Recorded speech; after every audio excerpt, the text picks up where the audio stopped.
Hi, this is Alan Rosenberg, and welcome to another edition of Ranking the Albums. Today I'm going to be talking about one of my favorite bands, Dire Straits. And you're like, really? Dire Straits?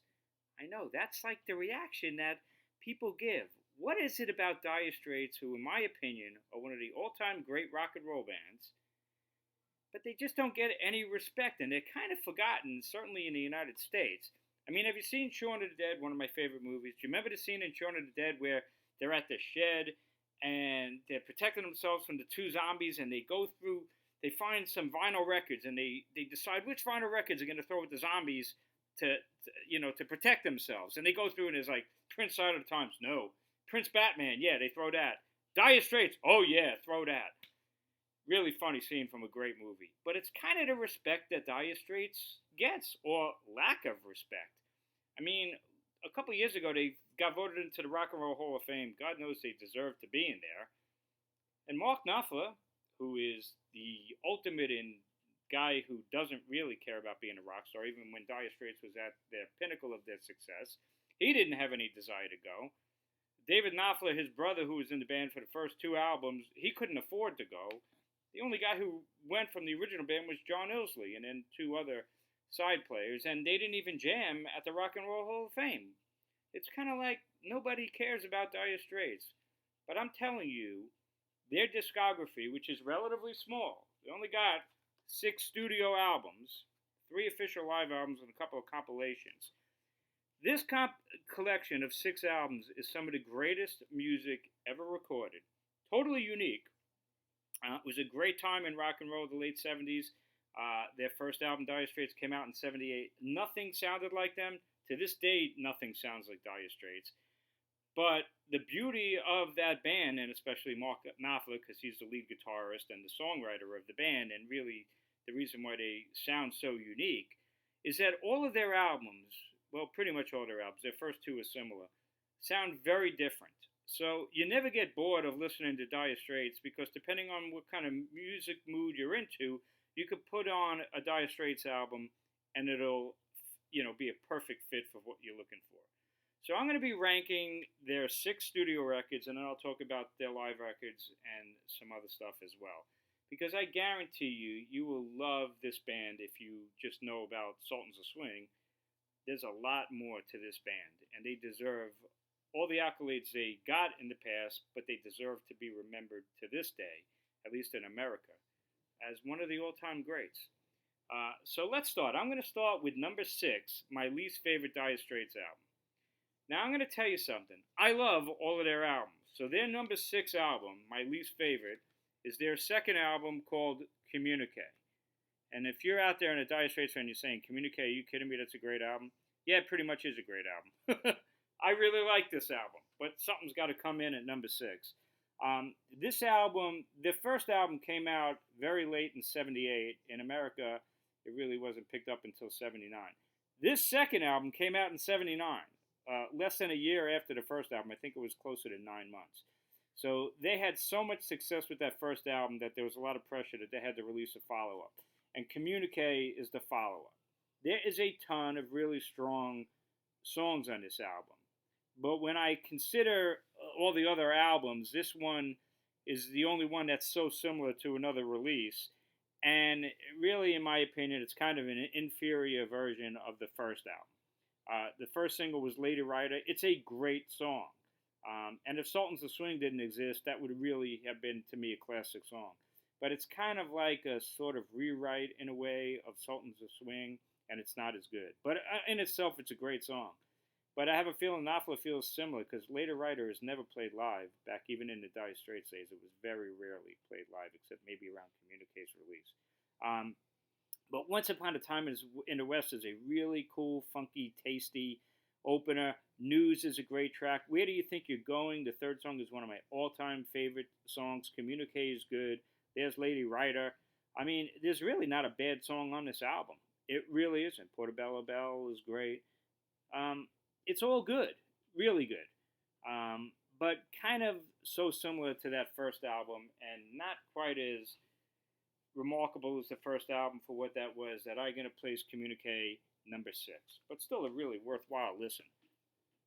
The second least favorite album for me, so I'm going to put it as number five, is their last studio record called On Every Street. Now, this album really does not get a lot of respect. It was still a big hit, and the band was huge at that time. I mean, gigantic. It was the biggest tour they ever did. This album came out 5 years, 6 years after Brothers in Arms, which of course was their world conquering album. Back at that time, 6 years was an infinity. And Brothers in Arms, of course, was this gargantuan success. So how do you follow this up? Knopfler had worked hard on it and broke up the band after this tour because he was just like, this is just too big for me. This is not what I'm into music all about. I'm more into it about the music. But Dire Straits changed a lot for this album. It was a big band. It was like when they toured, they had 9 members in the band, and there's probably like 9 members on this album and different drummers. But it's a really interesting. It's a longer type CD, but it's really good. I think part of the problem with this album is the lead song, and it was the lead single from this album. And in fact, if you saw them on this tour, it was the opening track of the tour. Is called "Calling Elvis," which is, like a 10 plus. I think it's about 10 minutes long or something like that. And it's just not a great song. And it was the lead single. I get the feeling Knopfler put it as a lead single to damper the success of the album. I wouldn't put it past Knopfler for doing that. But I'm probably wrong because he opened the tour with it as well. So I don't know. It's just not a song that does much for me. But the title track On Every Street opens up as like almost like a mellow kind of acoustic thing, and then it jams out at the end, largely instrumental. It's awesome. I love it.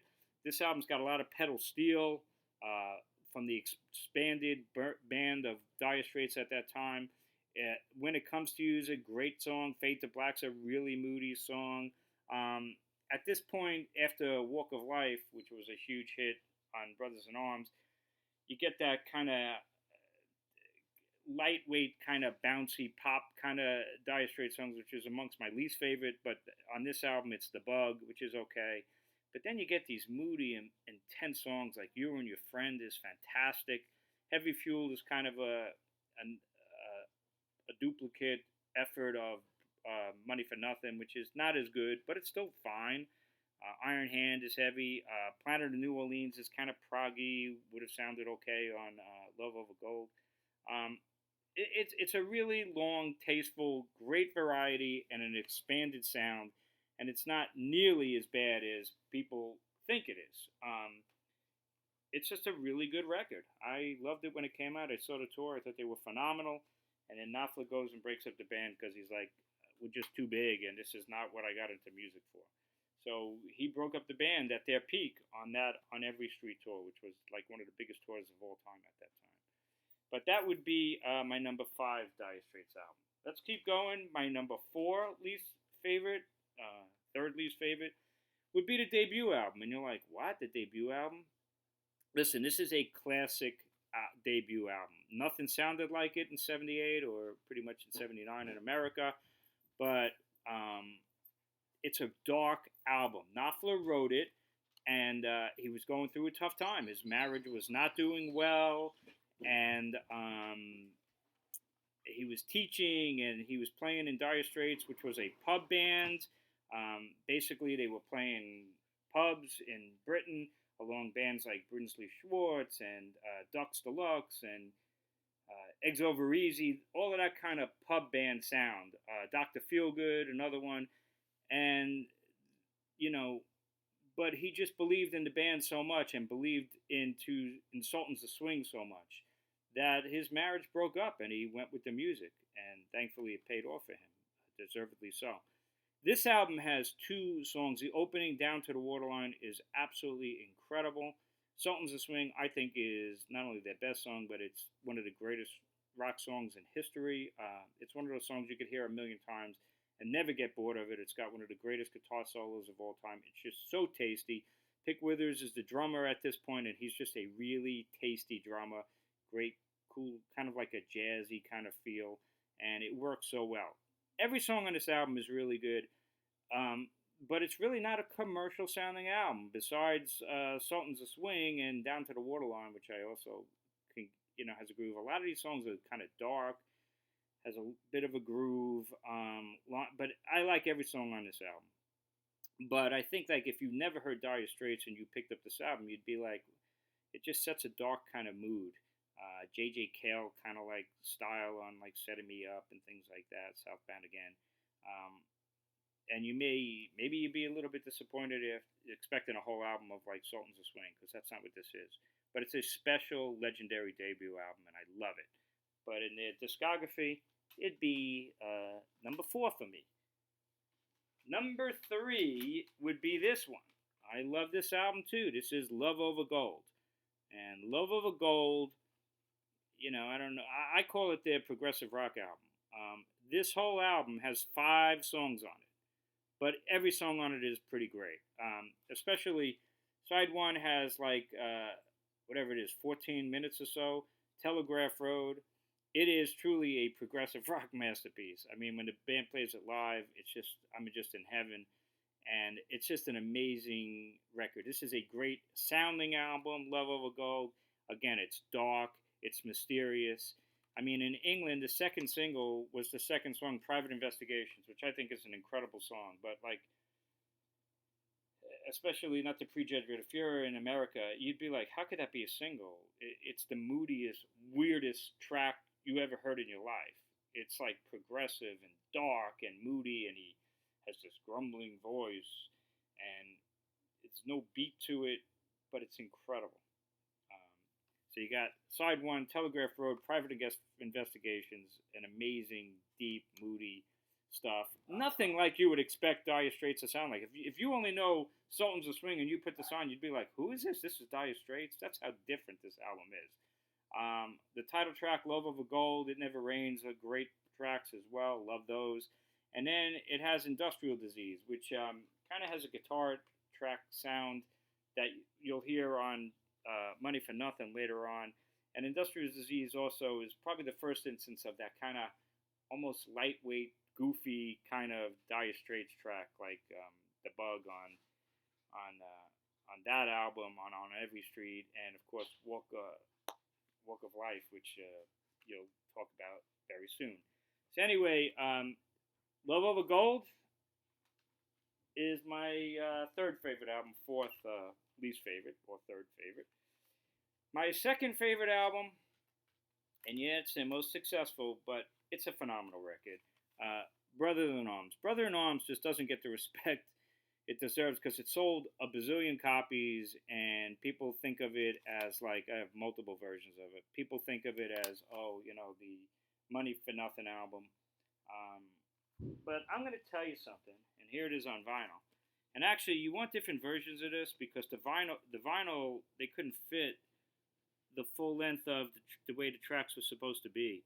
So they fade out early in some cases on the album, but they're much longer on the CD. So if you're a big fan, you may want all of them, which is what I do.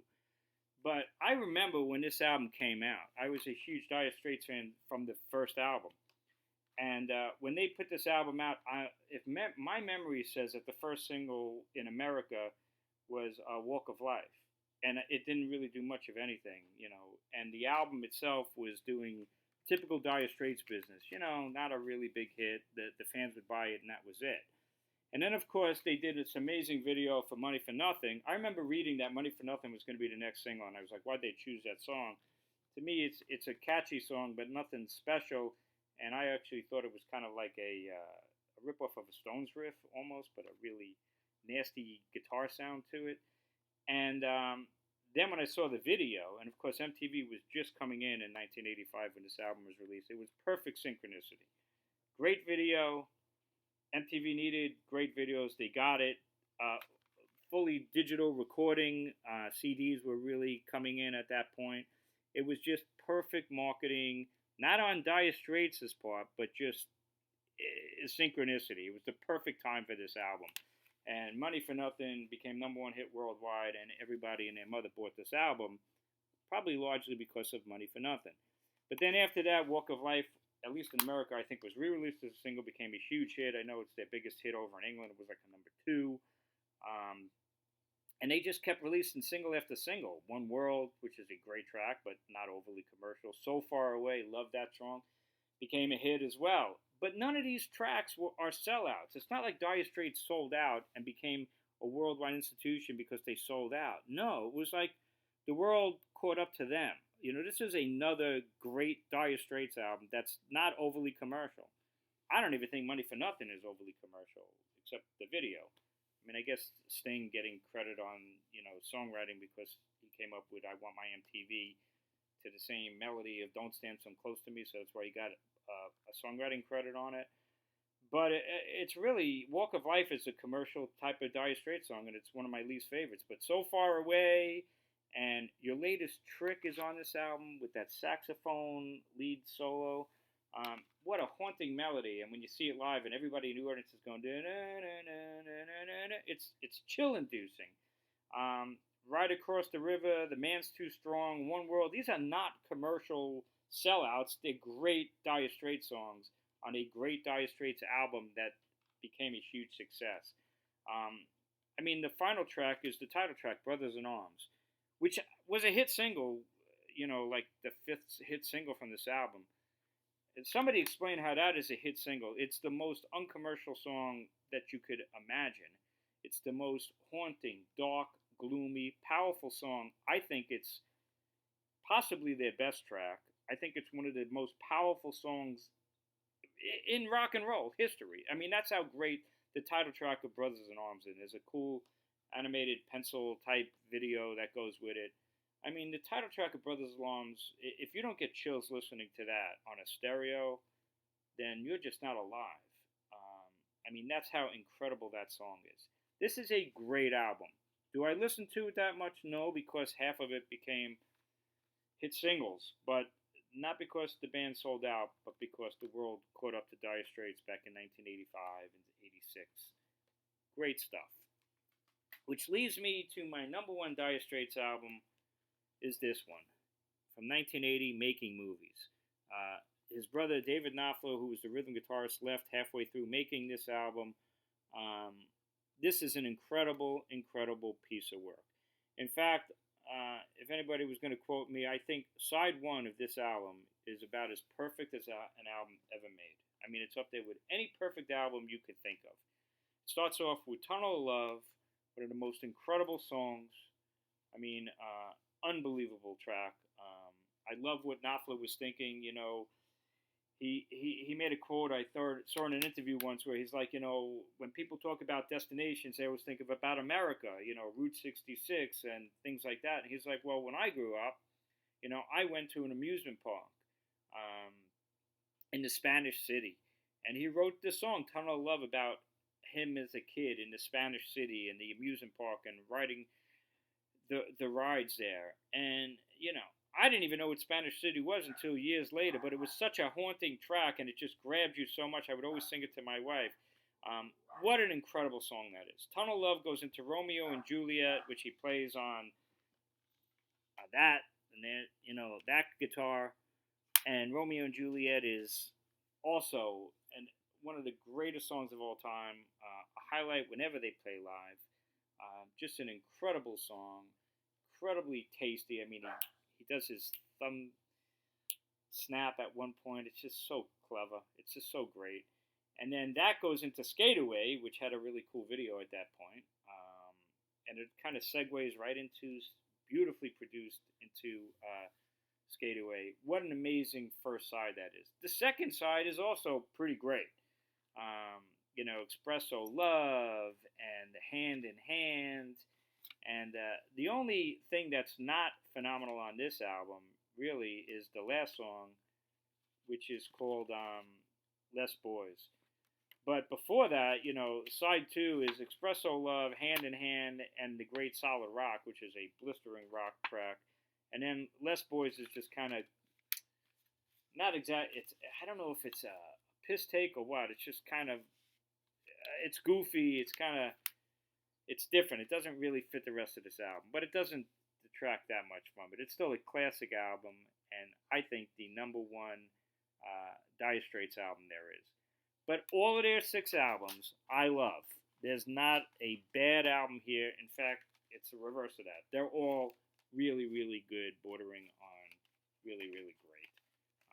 It's an amazing discography, these 6 albums. Dire Straits is a great band to get into because it's not overwhelming. Uh, Anybody could pick up 6 45-minute albums and get into them. They have a bunch of compilation albums for a band that's only got 6 official studio records. This was their first studio anthology called Money for Nothing. That was a tie-in after Brothers in Arms' massive success. Their anthologies are really good. I like them, even though I play all their albums, because they have unusual tracks. This one has Portobello Bella Live. Where Do You Think We're Going is great from Communique. Live version of Telegraph Road. It's their compilation albums are just great listens. Then after they're on Every Street album and tour, and they broke up.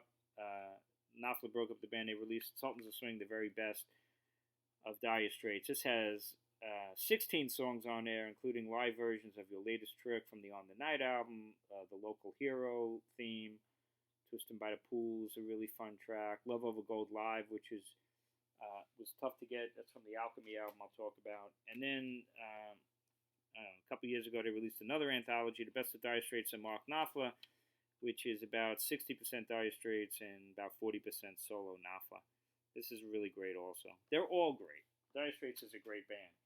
Live albums are interesting, and they're all worthwhile. There's a live at the BBC, which is pretty much recordings from the first album and the second album, and there's a version of Tunnel of Love on there from Making Movies. But this is cool because it has that song What's the Matter Baby, which was never released on one of their studio albums. And What's the Matter Baby is a really catchy, kind of like a Lady Rider, like a Sultans of Swing. If you don't know Dire Straits and you put What's the Matter Baby, you'll love it. It's just an impossible song not to love. And why that was never released on an album, I do not know. But this is a good BBC live recording.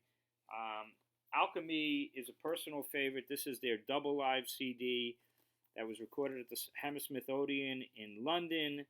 And this was on the Love Over Gold tour, so it was before Brothers in Arms, and where they really crossed over internationally. And this is a killer live record. It's known as a live record with no overdubs, warts and all. It's very different. They jam a lot on it. Once Upon a Time in the West, the opening track's over 10 minutes. Telegraph Road is an amazing live version, and Sultans of Swing is over 10 minutes, I believe, on this album. So they jam. But the biggest difference on this album is that the drummer is Terry Williams. Terry Williams was the drummer in Rockpile.